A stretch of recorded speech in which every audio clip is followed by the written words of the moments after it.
Di episode yang lalu, Ahmad memberitahukan kepada ibunya mengenai tawaran bekerja di Baitul Hikmah sebagai juru tulis. Untuk diketahui, Baitul Hikmah adalah lembaga penerjemahan dan pusat penelitian intelektual selama zaman keemasan Islam. Baitul Hikmah didirikan oleh Khalifah Harun al-Rashid dan puncaknya di bawah putra Al-Mamun menjadi lembaga formal. Sama seperti perpustakaan Alexandria, Baitul Hikmah berakhir tragis. Dalam penyerangan Baghdad, invasi pasukan Hulagu Khan dari Mongol pada tahun 1258 Masehi, membumi hanguskan Baitul Hikmah beserta seluruh literatur di dalamnya, bersama-sama dengan perpustakaan-perpustakaan lainnya di Baghdad. Banyak naskah dan karya dari para cendekiawan yang hilang. Kehancuran Baghdad dan Baitul Hikmah pun mengakhiri masa keemasan peradaban Islam. Kita kembali ke alur ceritanya. Ekspresi wajah Ibu Ahmad berubah begitu mendengar keterangan dari Ahmad. Beliau merasa khawatir bila Ahmad nanti bekerja, membuatnya lalai untuk belajar karena terlalu sibuk bekerja. Sesungguhnya Ibu Ahmad ini menginginkan agar anaknya hanya berfokus pada menuntut ilmu. Karena baginya kegiatan belajar Ahmad tidak ada bandingannya dengan harta apapun di dunia ini. Namun Ahmad kembali menjelaskan bahwa ia telah membicarakan masalah ini dengan pamannya Ishak. Dan Ishak berkata akan ada solusinya nanti dengan Ahmad membuat penyesuaian jadwal belajar dan bekerja. Ahmad juga berkata bahwa ia tidak akan mendahulukan sekunder di atas primer dan tak akan menjual ilmu dengan harta dunia seperti pesan ibunya. كوني على يقين لن أقدم زائلا على باق ولن أبيع العلم بعرض من الدنيا. Sen berpindah. Malam hari Ummu Amir kembali ke rumah dengan membawa kunci toko yang dia sewa dari Ibu Ahmad. Ia membangunkan putranya itu lalu menyerahkan kunci tersebut kepadanya. Ia mengatakan agar Amir bangun pagi-pagi sekali esok hari dan mulai berjualan di toko. Akan tetapi Amir yang merupakan seorang pemalas, mulai mengeluh dan khawatir jika ia tidak akan mampu menghasilkan uang. Mendengar itu, Ummu Amir mulai marah. Ia berkata kepada Amir bahwa mulai saat ini Amir tidak boleh lagi mengeluh. Ummu Amir juga mengatakan bahwa Amir harus giat bekerja demi mendapatkan uang agar bisa segera menikah, sebab usianya kini telah 30 tahun. Berbicara soal pernikahan, Amir menjadi bersemangat. Ia segera bangkit lalu meraih kunci toko itu dan beranjak pergi.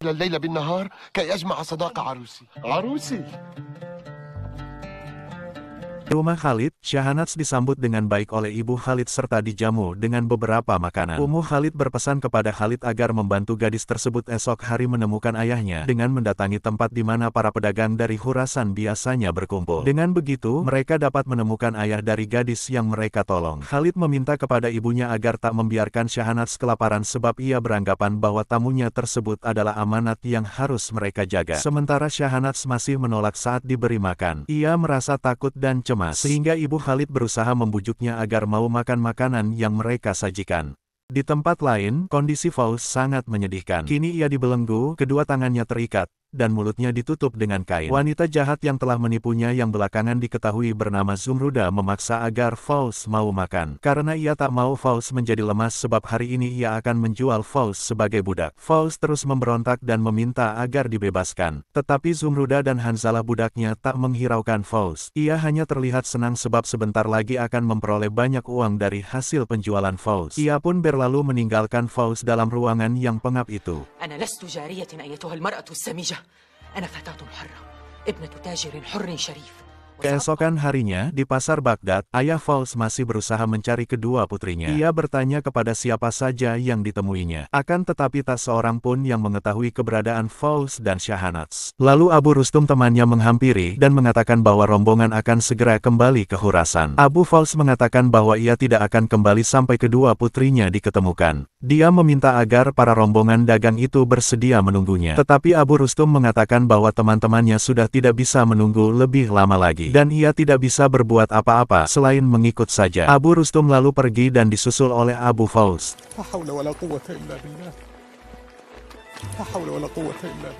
Di istana, Umar bin Ayham kembali dihadapkan kepada Khalifah Harun ar-Rashid dan Yahya al-Barmaki guna diinterogasi. Ia memohon agar sang khalifah mau mengampuninya, meski demikian ia bersikeras untuk tidak mengatakan apa-apa saat diinterogasi. Ia mengaku tidak terlibat dalam rencana pengkhianatan itu dan tidak pula mengenal orang-orang yang terlibat di dalamnya. Karena tidak mau mengaku telah membuat rencana pengkhianatan terhadap pemerintahan, ia diperintahkan dibawa kembali ke penjara.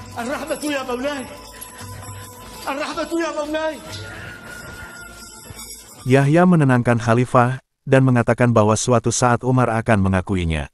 Tetapi sang khalifah menginginkan agar kasus ini segera menemui titik terang sebab ia yakin ada oknum-oknum penting dalam pemerintahan yang terlibat di dalamnya. Sehingga ia tidak mau berlama-lama agar oknum-oknum tersebut tidak memiliki banyak waktu untuk menyusun rencana pemberontakan. Ia memberi kesempatan bagi Yahya untuk mengulik kasus ini hanya dalam 3 hari. Karena jika tidak, Khalifah Harun akan menyeret semua para menteri-menterinya termasuk Yahya ke dalam kasus ini. Mau tidak mau, Yahya akhirnya menyanggupi titah sang khalifah. Sementara itu, Umar bin Ayham yang berada di dalam penjara tampak mengeluh karena penyiksaan yang ia alami. Ia meringis sembari menyentuh-nyentuh bagian tubuhnya yang sakit. Dadanya begitu terasa sempit hingga membuatnya susah bahkan untuk bernafas. Tampaknya penyiksaan atas dirinya amatlah berat hingga membuatnya menjadi tidak tahan. Saat di malam hari, terlihat Ahmad sedang serius belajar. Ibunya memandang dengan penuh senyum. Tampak gurat-gurat kebahagiaan dari wajah Ummu Ahmad melihat keseriusan sang putra untuk tetap menuntut ilmu meski kini ia lakukan sambil bekerja. Wanita itu memilih untuk tidak mengusik Ahmad dan berlalu tanpa menegurnya. Keesokan harinya menjadi hari pertama Ahmad bekerja di Baitul Hikmah. Ia diantar oleh pamannya Ishak. Ishak menemui Zaid, pimpinan tempat itu, dan berkata bahwa ia menitipkan keponakannya Ahmad. Zaid menyambut permintaan Ishak dengan baik. Lalu ia masuk dan menemui Ahmad. Ahmad saat itu sedang melihat-lihat beberapa buku di rak. Seketika ia menoleh saat Zaid memanggilnya. Zaid lalu menunjukkan tempat kerja Ahmad di Baitul Hikmah. Ahmad kemudian menempati tempat duduknya dan memulai pekerjaan sebagai juru tulis di Baitul Hikmah tersebut. Di sana juga terdapat beberapa pegawai lainnya yang sedang sibuk dengan pekerjaan masing-masing.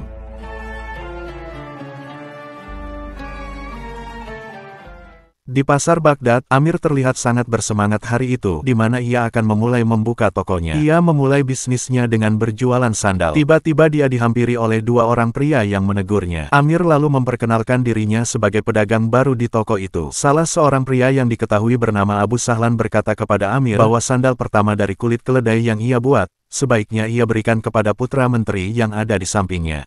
Namun dengan segera, temannya itu berbisik agar berhati-hati dalam berkata, sebab ia tak ingin ada mata-mata khalifah yang mendengar perkataan Abu Sahlan hingga mereka berdua mendapat hukuman, sebab itu merupakan tindakan yang tidak benar alias pungli. Namun nampaknya Amir tidak menghiraukan mereka berdua. Dia segera membuka pintu toko dan masuk meninggalkan kedua pria tadi. Sementara itu di rumah Zumruda, Hanzalah tampak murung. Zumruda penasaran gerangan apa yang membebani pikiran Hanzalah. Ia pun bertanya. Hanzalah menjawab bahwa ia khawatir perbuatan mereka menyekap dan menjual gadis itu akan ketahuan lalu mereka dipenjara. Tetapi Zumruda menjelaskan bahwa tidak ada yang perlu dikhawatirkan sebab mereka memiliki sebuah sertifikat kepemilikan budak yang pernah mereka dapatkan di pasar. Sertifikat itu akan mereka jadikan jaminan saat menjual Fauz. Meski begitu Hanzalah masih ragu karena nama yang tertera di sertifikat tersebut berbeda dengan gadis yang akan mereka jual ini. Ia takut bila aksi mereka menjual budak secara ilegal akan ketahuan nantinya. Lebih lagi bila calon pembelinya menyadari kebohongan mereka, bisa-bisa mereka akan dituntut. Namun Zumruda kembali meyakinkan Hanzalah bahwa mereka tidak akan ketahuan dan sertifikat budak itu adalah bukti kuat yang tak terbantahkan.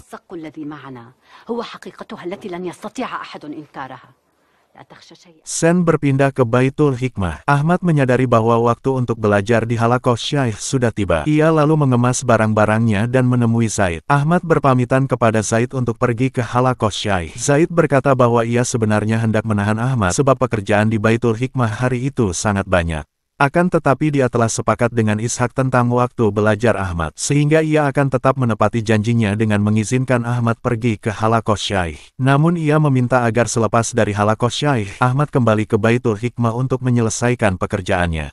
Ahmad setuju dan segera beranjak pergi.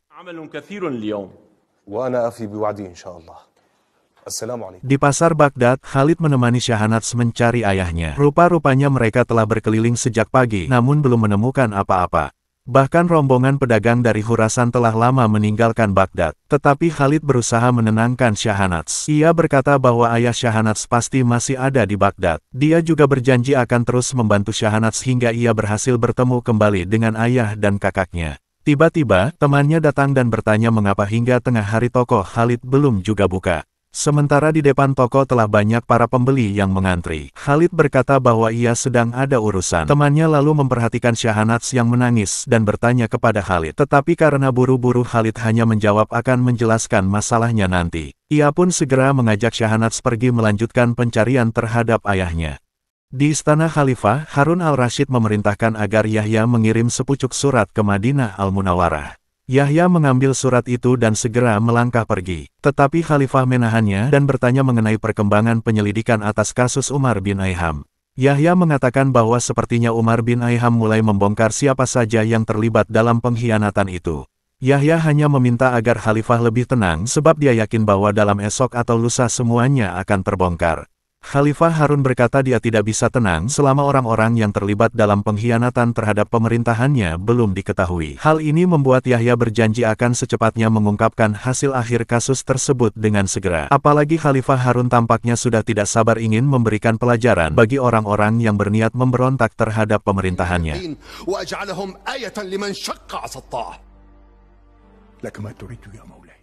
Ahmad menjadi galau semenjak memasuki Baitul Hikmah. Ia frustasi sebab sering dicela di halakoh syaikh karena selalu datang terlambat. Dan ia pun tak luput dari celaan saat datang terlambat di Baitul Hikmah. Hal ini membuatnya sedikit kesulitan untuk mengatur jadwal belajar dan bekerja agar keduanya dapat berjalan dengan baik. Ia pun berniat untuk bertanya solusi atas permasalahan tersebut kepada pamannya Ishak. Tetapi saat tiba di rumah Ishak, ia mendengar percakapan pamannya dengan seseorang yang diutus oleh gubernur Irak. Ternyata selama ini pamannya menjadi mata-mata gubernur Irak di pasar. Ia ditugasi untuk mengumpulkan semua informasi di kota, khususnya di pasar Baghdad itu. Semua informasi yang dianggap penting, termasuk pembelajaran-pembelajaran oleh para ulama kepada para pemuda. Di mana dalam pembelajaran yang diberikan para ulama terhadap para pemuda di Baghdad dikhawatirkan mengandung provokasi yang dapat mengancam pemerintahan. Mendengar hal itu, Ahmad menjadi kecewa dan marah. Ia lantas pergi dari rumah Ishak.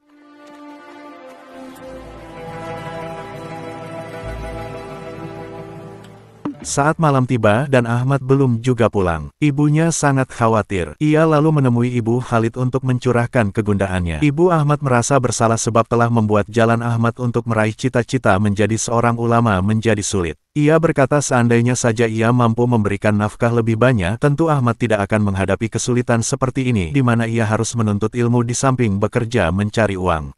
Ibu Khalid berusaha menghibur temannya itu. Ia berkata, sebagai seorang ibu, Ummu Ahmad telah melakukan yang terbaik, bahkan melebihi yang telah dilakukan seorang pria dalam membesarkan dan mendidik seorang anak. ومع ذلك يا أم خالد أجد نفسي سببا في عدم تحصيله العلم. Malam itu Yahya menghadap Khalifah Harun ar-Rashid di istananya. Ia membawa secarik kertas yang berisi nama-nama orang yang terlibat dalam pengkhianatan berdasarkan hasil investigasinya. Khalifah tersenyum dan nampak puas dengan hasil kerja penasihatnya kali ini. Akan tetapi ia lagi-lagi menekankan kepada Yahya bahwa mereka tidak boleh berpuas hati terlebih dahulu sebab mungkin saja masih ada orang lain yang terlibat namun namanya belum tercatat dalam daftar ini. Yahya setuju dengan pendapat Khalifah. Ia juga mengatakan bahwa penyelidikan masih terus berlanjut. Khalifah Harun bertanya pendapat Yahya, tindakan apa selanjutnya yang sebaiknya akan dilakukan. Yahya kemudian mengusulkan dua hal, yaitu yang pertama, dengan memata-matai orang-orang terdekat Umar bin Ayham. Dengan demikian, mereka akan mengetahui apa-apa yang Umar bin Ayham tidak ketahui. Pendapat kedua, yaitu memanggil kembali Yahya bin Abdillah at-Talibi ke istana dan mengorek informasi darinya. Sebab Yahya at-Talibi merupakan pemimpin kelompok yang diduga sedang melakukan rencana pemberontakan ini. Ternyata usulan dari Yahya dapat diterima Khalifah Harun. Ia menyerahkan permasalahan ini kepada Yahya dan putranya Ja'far bin Yahya dan memerintahkan agar mengorek informasi sebanyak-banyaknya dari Yahya at-Talibi. Namun Khalifah Harun kembali mengingatkan Yahya bahwa kelalaian berarti kematian, yang berarti bahwa Yahya harus berhati-hati dalam setiap tindakannya. Al-ghaflatu maqtalul labib ya Yahya.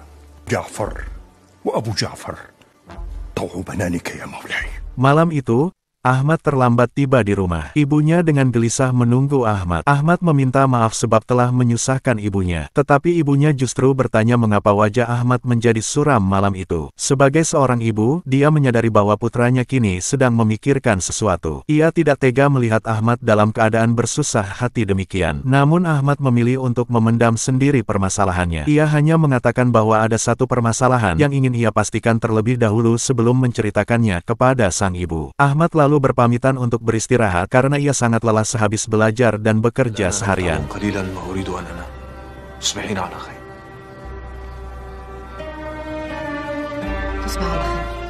Sen pun berpindah memperlihatkan Shahanats yang sedang memandangi sisir perak pemberian ayahnya. Dengan wajah sendu gadis itu tak kuasa mengenang nasibnya yang malang sebab terpisah jauh dari ayah dan kakaknya di negeri yang asing. Sementara nasib buruk yang menimpa Fauls masih berlanjut. Hari itu Zumruda menemukan sisir perak miliknya. Di sana tertulis nama Fauls sehingga kini orang yang menculiknya telah mengetahui siapa namanya. Wanita licik itu pula mengambil sisir tersebut dan mengklaim bahwa sisir itu kini menjadi miliknya. Fauls berteriak agar Zumruda mengembalikan sisir tersebut karena itu adalah benda berharga miliknya yang dibuat sendiri oleh sang ayah. Tetapi Zumruda menolak untuk mengembalikan sisir tersebut. Ia mengatakan bahwa Fauls kini telah menjadi budak miliknya, sehingga apapun yang Fauls miliki akan menjadi miliknya. Oleh karena sisir itu adalah hadiah dari ayahnya, Fauls terus meminta kepada Zumruda. Tetapi Zumruda hanya akan memberikannya apabila Fauls berjanji untuk bersikap lebih baik, terutama saat di hadapan pembelinya nanti. Fauls tidak sepakat sebab ia adalah orang yang merdeka. Ia tidak ingin dijadikan budak. Mendengar penolakan Fauls, Zumruda semakin emosi. Ia lalu meninggalkan Fauls seorang diri dalam ruangan yang terkunci itu. Keesokan harinya, Ahmad kembali menemui Ishak. Ia menanyakan perihal yang ia dengar semalam, yaitu tindakan pamannya dalam menyampaikan semua informasi di pasar kepada gubernur. Menurut Ishak apa yang ia lakukan bukanlah sesuatu yang salah. Sebab pemerintah berhak tahu sekecil apapun informasi yang ada di wilayahnya, lebih-lebih lagi untuk negeri yang selalu dirongrong oleh berbagai pihak. Dan semua itu ia lakukan demi menjaga agama dan negeri mereka dari penebar fitnah dan kerusakan. Ishak juga menjelaskan panjang lebar bahwa sudah menjadi kewajiban semua orang untuk membantu pemerintah dalam menjaga keamanan negara. Ahmad nampak tak mau menanggapi lebih jauh. Ia kurang setuju dengan pendapat pamannya. Ahmad lalu beranjak pergi. Tetapi Ishak meminta Ahmad untuk membawa sebuah catatan agar diletakkan di depan kantor gubernur saat Ahmad melewati tempat itu nanti. Di tengah perjalanan, Ahmad menjadi bimbang. Ia khawatir mengenai isi catatan itu. Ia pun mengurungkan niatnya, terutama setelah bertemu dengan seorang penyair yang bernama Bahlul yang memberikan kepadanya sebuah nasihat. Bahlul berkata bahwa seseorang yang menolong orang berbuat zalim, maka orang itu pun berbuat zalim. Ahmad memutuskan untuk kembali ke rumah dan menceritakan kepada ibunya tentang situasi yang ia hadapi. Ia mengatakan bahwa hatinya benar-benar tidak tenang sehingga ia batal meletakkan catatan itu di depan kantor gubernur. Meski sebenarnya Ahmad tidak mengetahui apa isi catatan itu, ibu Ahmad menasihati agar tidak terlalu memikirkan apapun karena itu bukanlah urusannya. Ahmad adalah orang yang biasa dididik dengan ilmu dan aturan agama sehingga meskipun ia penasaran tentang isi catatan itu, ia tetap bersikukuh untuk tidak membukanya. Namun ia meyakini bahwa catatan itu berisi semua informasi tentang pasar dan tentang para ulama. Ahmad kemudian berencana untuk mengembalikannya kepada Ishak karena merasa ia tak ada urusan dengan hal tersebut. Di kesempatan itu, ia juga akan mengundurkan diri dari Baitul Hikmah sebab ia kesulitan untuk menyelaraskan waktu belajar dan waktu bekerja. Berbeda dengan Ahmad, ternyata ibunya justru memiliki usul lain terkait catatan itu, alih-alih mengembalikannya kepada Ishak.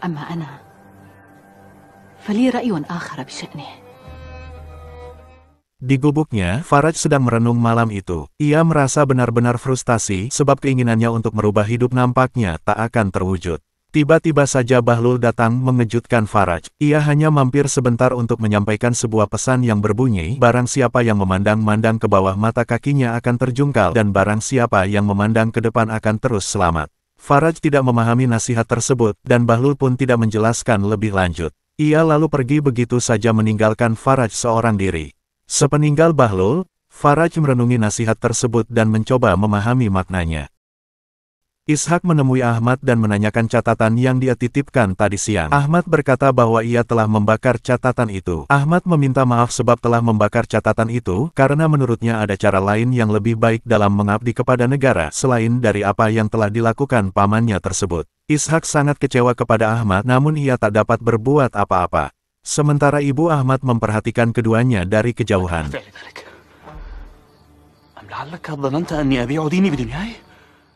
Khalid sedang menata barang-barang dagangannya di toko. Tiba-tiba Faraj datang menghampirinya dan bertanya apakah di toko Khalid ada lowongan pekerjaan untuknya. Namun Khalid justru mengusir Faraj. Ia berkata bahwa di tokonya sedang tidak ada lowongan pekerjaan, terutama untuk seorang gembel seperti Faraj. Karena kesal mendapat perlakuan tak sedap dari Khalid, Faraj lalu pergi, tetapi sebelum itu tangannya mengambil sesuatu dari toko Khalid. Di kediamannya, Yahya al-Barmaki sedang berbincang-bincang bersama ketiga putranya Fadl, Ja'far dan Musa. Yahya mengungkapkan kekhawatirannya akan sikap Khalifah Harun ar-Rasyid yang nampaknya kini sudah tidak begitu memihak ke bangsa Persia dalam pemerintahan. Sedangkan dulu saat Harun dilantik, Yahya yang merupakan bangsa Persia menjadi pendukung terbesarnya. Bahkan Yahya adalah guru bagi Harun ar-Rasyid muda. Namun kini, Harun ar-Rasyid nampak lebih condong ke bangsa Arab. Hal itu terbukti dari sikapnya dalam mencarikan guru bahasa Arab bagi kedua putra Harun, yaitu Al-Makmun dan Al-Amin.